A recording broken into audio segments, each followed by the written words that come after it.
Hi, I'm Tom, and this is Adult Game Reviews. This week I take a look at the VN Deviant Anomlies by Moolamilk. I played version 0.9.5, and you can play it on PC, iOS, and Android. I would go to Moolamilk's Patreon because they don't seem to be updating their itch, just an FYI. So I've been trying to focus a bit more on completed VNs as of late, but I still love in development ones. For me, a brand new VN is like Christmas. All morning, 10 a.m., Santa's coming to town. Santa! Oh my God! Do I wake up in the morning and check under the tree and see the new PS5, or do I have to put a fake grin because I got the same sweater 3 years in a row? Oh, I've always wanted this, and I keep this and I look after it for always.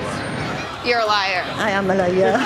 Well, Deviant Anomalies is neither, but before I explain more, please like the video and subscribe if you aren't. If you want to support me or the channel, you can check out the Adult Game Reviews Patreon or brand new Subscribe Star. If you don't want to do that, you can just give a tip. Just click the thanks button below this video. Anything is appreciated.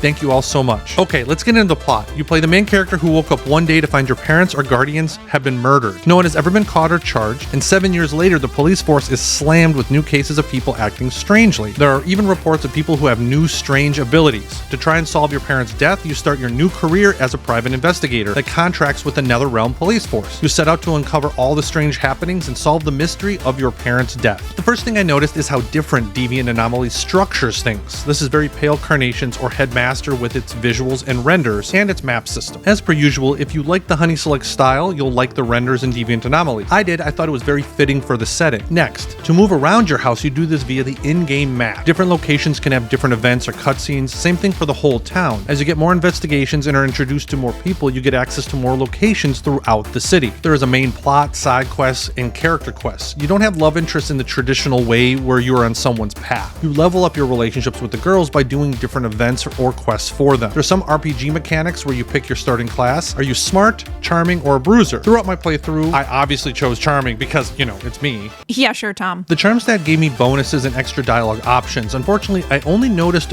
1 or 2 unique dialogue options. I can't quite remember, but I'm guessing there will be more in future updates. There are random ways to increase other stats as well that aren't as obvious. You can do most of the quests out of order, but certain things require specific events to have happened. The individual character quests were still a work in progress. There were a couple of quests for Mia and Sophia and Sage, but the real draw was the investigations. I feel like there are so many missed opportunities to have point-and-click investigations and VNs. I love this aspect in Deviant Anomalies. There's a supernatural aspect, conspiracy theories, and straight-up whodunit. Each investigation introduces you to new people. I'm not going to go through all the people you meet because I don't want to spoil anything, but the second investigation is a murder at the local church. Very cool and very creepy. There are so many little twists and turns that this is where the VN truly shine. The writing was pretty solid for the most part, with one exception. There are some questionable word choices during some of the dialogue. It came off that the game was actually translated, and while the translations are really well done, there's still some confusing or inappropriate word choices in some places. But I don't think most people will be bothered by that. Since Deviant Anomalies is still in development, there are understandably unfinished quest lines, so that is expected, but what really and truly needs to be addressed is the main character. He comes off at the beginning as low-key, smart, and competent, but there are a few scenes where he is such a bumbling idiot that it just didn't make sense. One scene in particular, the MC was acting like an arrogant fool who was obviously being so cringy that it was hard to watch. This was supposed to set up a twist, but I think it backfired epically. It wasn't hard to see the twist coming, and the devs sacrificed the main character's likability for a twist that wasn't much of a twist. The next issue that I had was that there is a limit on when you can do certain things. The requirement for certain events to be at specific times. For instance, some suspects weren't available in the morning and could only be questioned in the afternoons, etc. This is where I had the biggest issue with Deviant Anomalies. The map was tedious, and the one in your house was super clunky and unintuitive. For example, to get to the bathroom, you had to actually pick the fireplace room to get there, which was pretty confusing. I'm never using a toilet again! I also felt like there was a very narrow time frame to trigger certain events. Another example, to further the story, you have to go to one specific room in a specific location only at a very specific time. There were multiple instances where the in-game guide told me to do something at a certain time, but made me make extra steps. For instance, I talked to Catherine in the evening and the scene ended. I went back home and then it told me to go back at night. So instead of just staying there with Catherine, I had to go home and come back to just continue the story. This isn't a huge deal, it was just aggravating at times and it broke up the flow of the engaging story. Why are you making me wait? It's little annoyances like these that made this game virtually impossible to complete without a guide. I tried without a guide at first, and it was such a tedious, grindy mess that I ended up referring to some walkthroughs frequently just so I didn't waste any more time. Lastly, there are a variety of tones the game sets. Everything from horror, to intrigue, to humor, to romance, to violence, and just the generic eerie feeling. There are outside forces that are trying to corrupt you and the girls with your choice to play along or try to fight back. The horror scenes were genuinely creepy, which I loved, but I know a lot of people don't like that, so just FYI. The choices, especially in the romance scenes, do a good job at helping shape what kind of person you are or will become. Specifically in this way, it kind of reminded me of Pale Carnations. Not in the story, but with the choice of what kind of relationship you will have with the different love interests. So,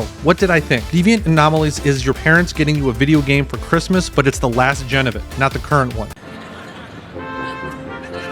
Still good, but not quite what you wanted. Deviant Anomalies truly has a great story so far. I absolutely love the cutscenes and the story progression, but it's marred by overly involved RPG-style mechanics like your stats, the girl stats, and a poorly structured map and day-night cycle. All these mechanics will pull you out of the great story in favor of tedious busy work that doesn't really add much value to the game, in my opinion. So with all of that, this is a wait for me. I want to check back in the future to see if these systems have been polished and made to be more efficient and less tedious. If you played Deviant Anomalies, let me know what you think down below. I want to thank all my backers. I appreciate all of you. If you haven't seen Emily's review of Replay Boys, you can check that out right here. Thanks again. Until next time.